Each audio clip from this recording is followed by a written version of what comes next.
نہیں لائے، یہ تو آن حضرت صلی اللہ علیہ وسلم کی پیشگوئیوں کا انکار کیے بیٹھے ہیں،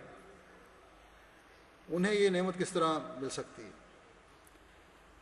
یہ تو ایمان لانے کے بعد پھر تقویٰ کی کمی کی وجہ سے دوبارہ آگ کے گڑھے کے کنارے پر جمع ہونا شروع ہو گئے ہیں۔ لیکن یہاں یہ بات ہمیں یاد رکھنی چاہیے کہ یہ منسوب تو اپنے آپ کو آن حضرت صلی اللہ علیہ وسلم سے کرتے ہیں، اس لیے اس محبت کا تقاضا ہے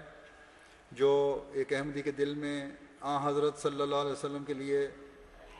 بھری ہوئی ہے اور ہونی چاہیے، کہ ان کو اس گڑھے میں گرنے سے بچائیں، حقیقی راستے دکھائیں جو انعام یافتہ لوگوں کے راستہ ہے۔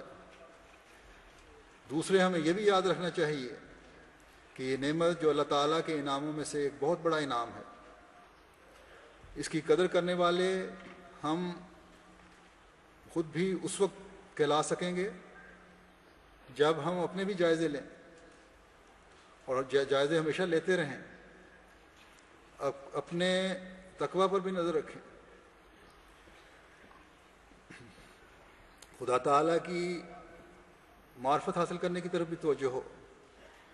خدا تعالیٰ کا خوف پیدا ہو، زہد اور تقویٰ میں ترقی ہو، خدا ترسی اور پرہیزگاری اور ہمدردی میں بڑھنے والے ہوں، جیسا کہ میں پہلے حضرت مسیح موعود علیہ الصلوۃ والسلام کے حوالے سے بیان کر چکا ہوں کہ آپ علیہ السلام یہی کچھ ہم سے چاہتے ہیں۔ شروع میں جو 2 آیات میں نے تلاوت کی تھیں، ان دونوں میں بھی جیسا کہ میں نے بتایا 2 باتوں کی طرف خاص توجہ دلائی گئی ہے، ایک اطاعت اور دوسرے تقویٰ۔ اصل میں تو اطاعت بھی تقویٰ سے ہی پیدا ہوتی ہے، بس اور اگر تقویٰ ہوگا تو پھر اطاعت بھی ہوگی۔ بس اس اہم حقیقت کو ہر احمدی کو پکڑ لینا چاہیے۔ جو آیات میں نے پڑھی تھیں ان کا ترجمہ یہ ہے، پہلی آیت اللہ تعالیٰ فرماتا ہے کہ اور اپنے اوپر اللہ کی نعمت کو یاد کرو اور اس کے عہد کو جسے اس نے تمہارے ساتھ مضبوطی سے باندھا جب تم نے کہا کہ ہم نے سنا اور ہم نے اطاعت کی، اور اللہ سے ڈرو، اللہ یقیناً سینوں کی باتیں خوب جانتا ہے۔ پھر سورہ نور کی آیت تلاوت میں بھی آئی تھی، اس کا ترجمہ یہ ہے کہ اور جو اللہ اور اس کے رسول کی اطاعت کرے اور اللہ سے ڈرے اور اس کا تقویٰ اختیار کرے تو یہی ہیں جو کامیاب ہونے والے ہیں۔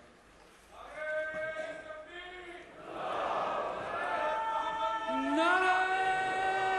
تکبیر، نعرہ تکبیر، اسلام احمدیت، حضرت محمد مصطفیٰ، حضرت محمد مصطفیٰ، غلام احمد کی، غلام احمد کی، خلافت احمدیہ، خلافت احمدیہ، حضرت امیر المومنین، حضرت امیر المومنین، نعرہ تکبیر۔ ان آیات کے مضمون اور طرز تخاطب سے صاف ظاہر ہے کہ یہ ہدایت خاص طور پر ان لوگوں کے لیے ہے جو ایمان لانے والے ہیں۔ گو یہ آیت ہر مسلمان کو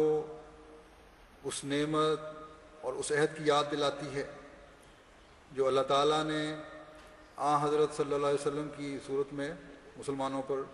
اتاری ہے نعمت، اور جس کی اطاعت کا عہد ہر مسلمان پر فرض ہے۔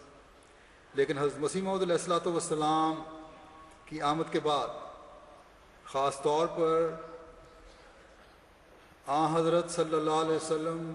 کے عاشق صادق کی جماعت میں شامل ہونے والوں کو اس کی پابندی کرنے کی طرف خاص توجہ دینی چاہیے۔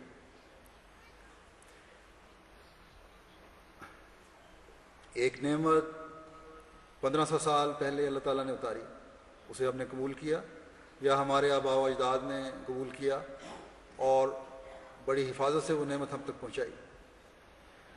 اور پھر 14ویں صدی میں آپ کی پیشگوئی کے مطابق آخرین کے لیے بھی یہ نعمت اتاری، جس نے پچھلوں کو پہلوں سے ملا دیا۔ بس اس نعمت کی قدر کرنا، اسے ہمیشہ یاد رکھنا، اس سے استفادہ کرنا ہر احمدی مسلمان مومن کا کام ہے۔ اور پھر یہی نہیں بلکہ آن حضرت صلی اللہ علیہ وسلم نے اس نعمت کے بعد جس دائمی قدرت کے جاری ہونے کی ضمانت دی تھی، جو پھر ایک نعمت ہے جیسا کہ اللہ تعالیٰ نے بھی فرمایا ہے، اس کی قدر کرنے اور اس سے اخلاص و وفا کا تعلق رکھنے کا حکم بھی ہے۔ ان نعمتوں کی قدر کا حق ہم اس وقت ادا کرنے والے ہوں گے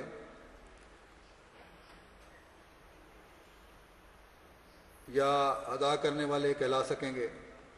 جب تقوی پر چلتے ہوئے اپنے اس عہد کو پورا کرنے والے ہوں گے جو ایک مسلمان نے اور پھر ایک احمدی مسلمان نے اسلام اور احمدیت قبول کرتے وقت کیا ہے اور کرتا ہے۔ اس عہد کی مضبوطی اس وقت ہوگی جب تمام شرائط بیعت کو تقوی کے باریک در باریک معنوں کی روح سے بھی ہم ماننے والے ہوں گے، جب اطاعت کے معیار قائم کرنے والے ہوں گے۔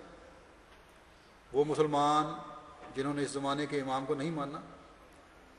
آخرین کو پہلوں سے ملانے والوں کی نہ صرف نفی اور انکار کیا